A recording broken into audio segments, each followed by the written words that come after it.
Hi coaches, I'm Alex. We've been asked to put together this brief video just to share some tips on how you as a coach can make a video of your own. As you know, on your profile page, you have an opportunity to upload a video if you wish. We find for the coaches who do that it just gives their citizens, the people who are cruising their profiles, a little bit more chance to interact and get to know their interpersonal style and their coaching approach before they reach out for a chemistry meeting. So we do see that having a video increases the likelihood of incoming work, but we know as well that most coaches haven't done this before. So here's a few ideas. First thing, equipment.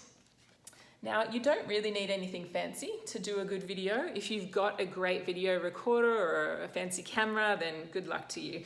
But I would suggest all you need is hopefully a tripod. If you don't have this, your computer screen or even an iPad just propped up on some books can work.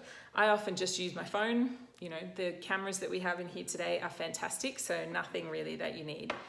In terms of the staging, there's a few things that I would say look better.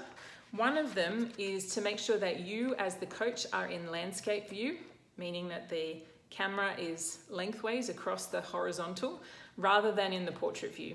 We just find it's how users are used to seeing video, you know, it's how they're used to watching television. So you want to go with what they know so that it's not distracting. The other thing you want to make sure is that you are the focal point. So you as the coach should be in the center of the screen, or if you've got a piece of art and you're wanting to use the space, definitely you can do that. But otherwise, for most coaches, you're going to want to be the center, not too much space around you. As you can see here, if you've got your study, books, yesterday's laundry in the background, it's not going to come across well. So just think about how you're staging the background.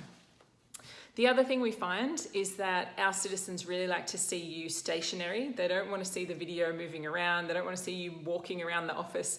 Unless you're doing something really creative, try to make sure that the video stays still. Now, dress. It might seem like a silly question, but actually a few people have pointed this out to me. What do I wear?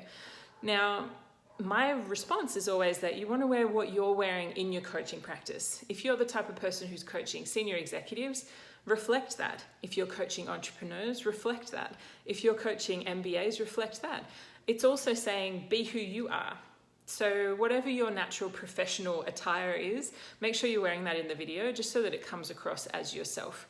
Now bear in mind, this is kind of like newsreader style, so whatever you're wearing on the bottom, no one knows, but just maybe make sure that from the top up, if that means a jacket or a tie or a nice necklace or something that just lets you express yourself in that video, you've kind of got this frame to do that, so use it wisely. Now, lighting, again, might sound like something quite simple, but it can be the make or break of a video that looks professional and is engaging or not. So ideally, you want to be in natural light if you can. You want to make sure that the light is coming from behind the camera.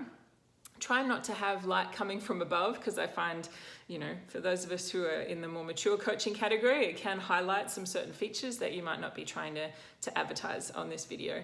So try to think about getting a direct on light, natural where possible, but if it's not natural, no problem.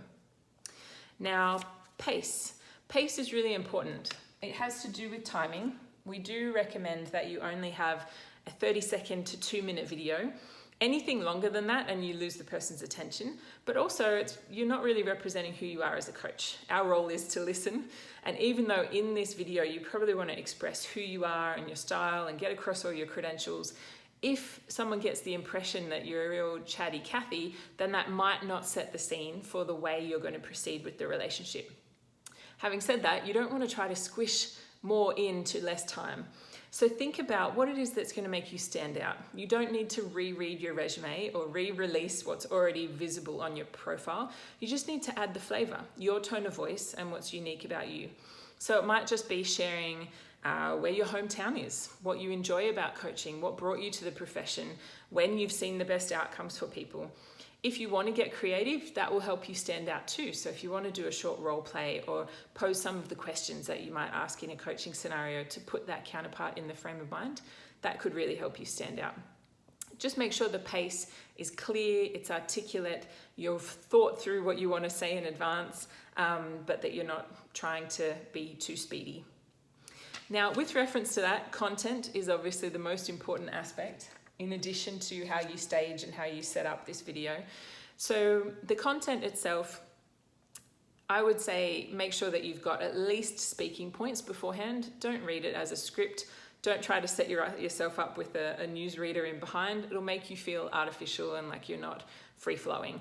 There'll be some ums, there'll be some ahs. Don't worry if it sounds like you're just rolling naturally. That really gives the impression of who you are as a person. But make sure that you hit your key points and that you are as clear and concise as you can be with that content. So last but not least is the file and the hosting. This part we need to leave up to you, whether you want to host on YouTube or another video hosting platform like that, and then just load the URL into Boldly, fine. But if you also want to record on your phone and upload that file directly into Boldly, you can do that too. We can't assist with everybody's file upload, but definitely do reach out to us if you bump into any issues. So that's it for now. Obviously, there's so much more that goes into a great video, but if you follow some of these examples and use your own flair as well, I think that you'll find your profile becomes a lot more sticky. Good luck.